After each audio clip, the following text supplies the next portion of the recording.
বিএনপির চেয়ারপারসন সাবেক তিনবারের সফল প্রধানমন্ত্রী আপসহীন দেশনেত্রী বেগম খালেদা জিয়ার প্রতি গভীর শ্রদ্ধা ও কবর জিয়ারত করতে আসেন ঢাকা ১১ আসনের বিএনপির মনোনীত প্রার্থী ডক্টর কাইয়ুমের ছেলে স্বদেশ প্রপার্টিজ লিমিটেডের পরিচালক নাবিদ তানভীর অনন্ত। তিনি বলেন, মহান আল্লাহ যেন মরহুম জিয়াউর রহমান ও খালেদা জিয়ার আত্মার মর্যাদা বৃদ্ধি করেন, তাদের পাপ মোচন করে জান্নাতুল ফেরদৌস নসিব করেন। নাবিদ তানভীর অনন্ত এএনএন-টিভিকে আরো একটি কথা বলেন, আমার বাবাকে উদ্দেশ্য করে নয়, গোটা বাংলাদেশের সকল নেতাকর্মীকে আমি আমার স্বল্প জ্ঞানে বলছি, দেশের জন্য নিবেদিত প্রাণ নেতৃবৃন্দের আদর্শ ও কর্মে অনুপ্রাণিত হয়ে আমরা যেন আরো ঐক্যবদ্ধভাবে দেশ ও জনগণের জন্য কাজ করতে পারি।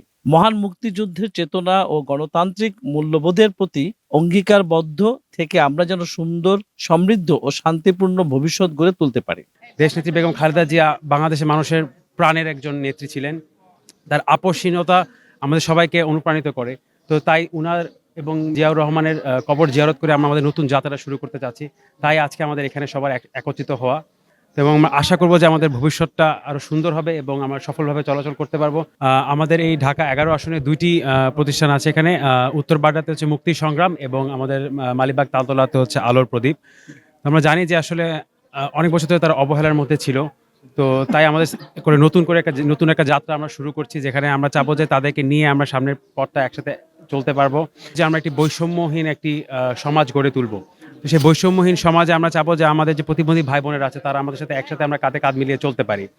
তো সেই প্রতিশ্রুতি থেকে আসলে আমাদের এই নতুন যাত্রাটা শুরু। ঢাকা ১১ আসনে আমার বাবা ডক্টর এম এ কাইয়ুম যেভাবে ওনাদের দেখে অনুপ্রাণিত হয়েছে, আমি আশা করব যে বাকি ৩০০ আসনে যত নেতা নেত্রী আছে যেই দলেরই হোক যেন ওনাদের দেখে অনুপ্রাণিত হয়ে আমরা একত্রে মিলেমিশে কাজ করতে পারি ভবিষ্যতে।